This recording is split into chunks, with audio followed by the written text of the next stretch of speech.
Hi there, this is Mimi Lesseos. Thank you for tuning in. You're watching my YouTube channel, of course, Staying Alive with Mimi Lesseos. This episode is about parenting. Parenting, parenting, parenting. There was no rules book for you or me, or anybody really.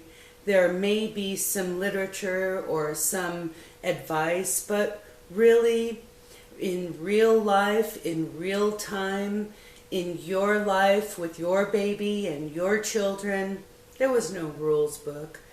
And with my children, how I grew up, I didn't want to parent my children the way I grew up.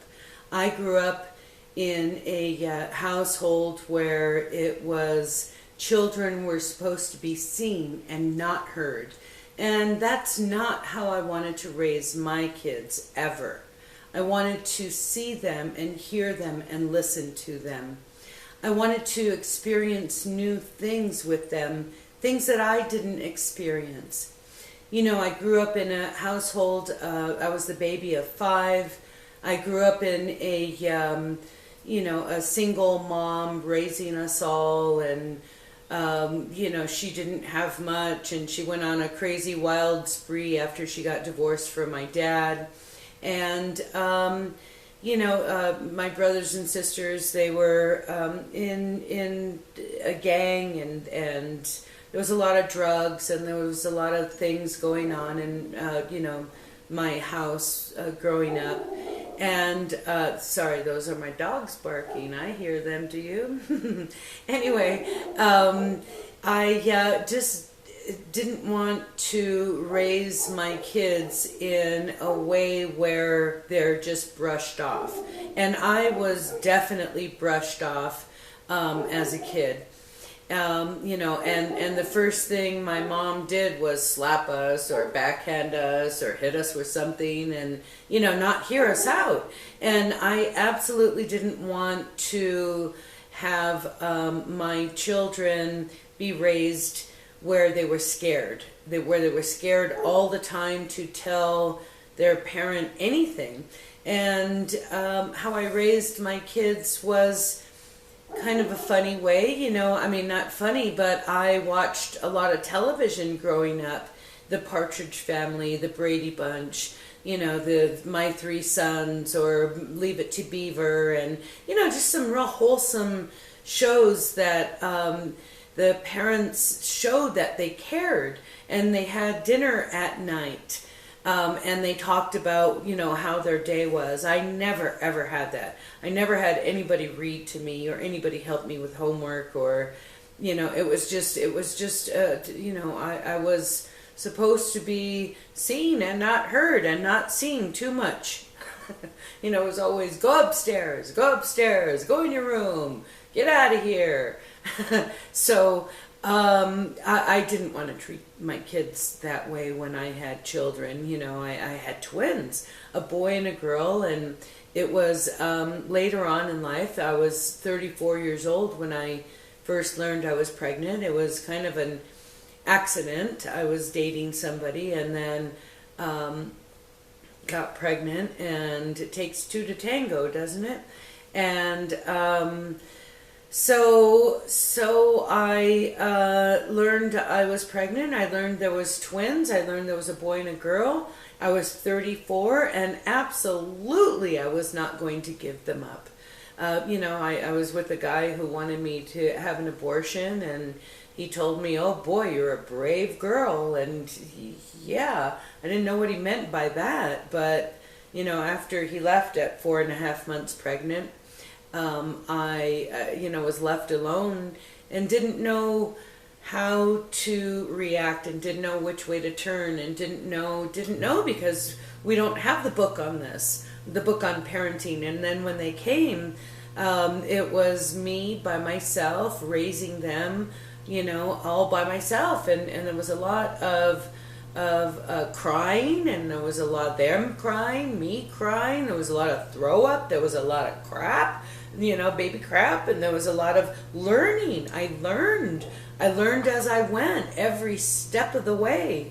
But I knew that I couldn't get angry at them because they were my babies. And me growing up, all I was experienced with was my mom and people being angry all the time.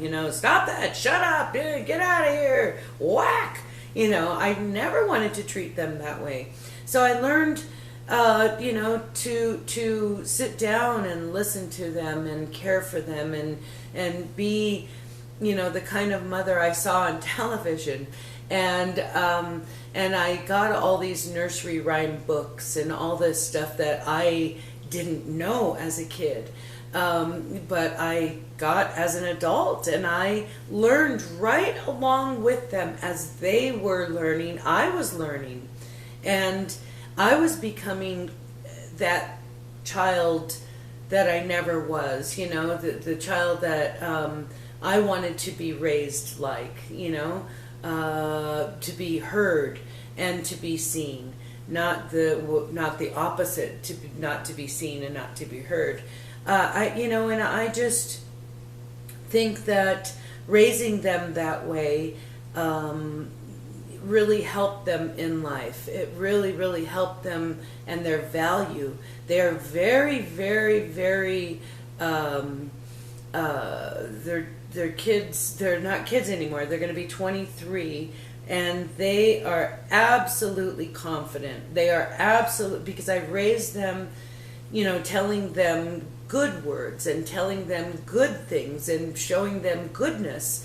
And, not all good, but, I would take them down to Skid Row and we'd make hundreds of sandwiches and roll down the windows and pass them out, and they'd be scared shitless. But I also showed them the good things in life, and how people are good and how you can be good and how you can give and how you can donate and how you can, appreciate, cooking and how you could appreciate people and how you could appreciate gardening and how you could just basically everything, appreciate computers and appreciate everything in life. And I showed my kids a way of wanting, whatever they wanted in life. I gave them the choice.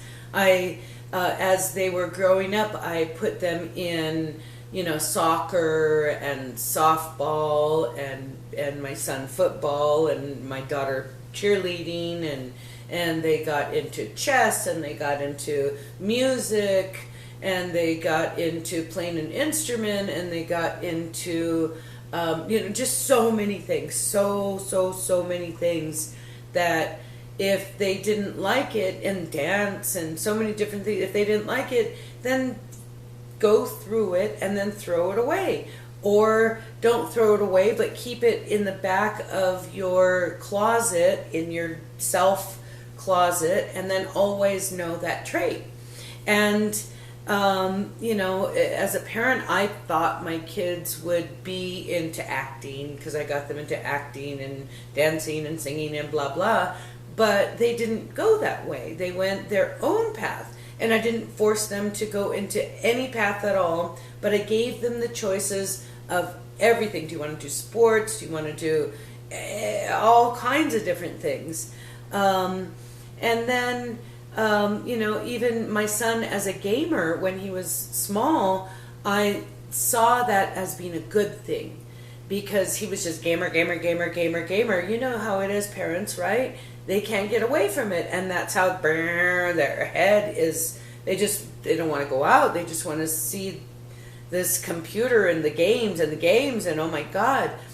So I saw that and I thought, let me utilize that and let me, as he gets older, let me get him some classes. So I got him some classes in animation and I got him classes in coding and I got him in classes in doing all kinds of different modeling, clay modeling and doing gaming, all kinds of different classes.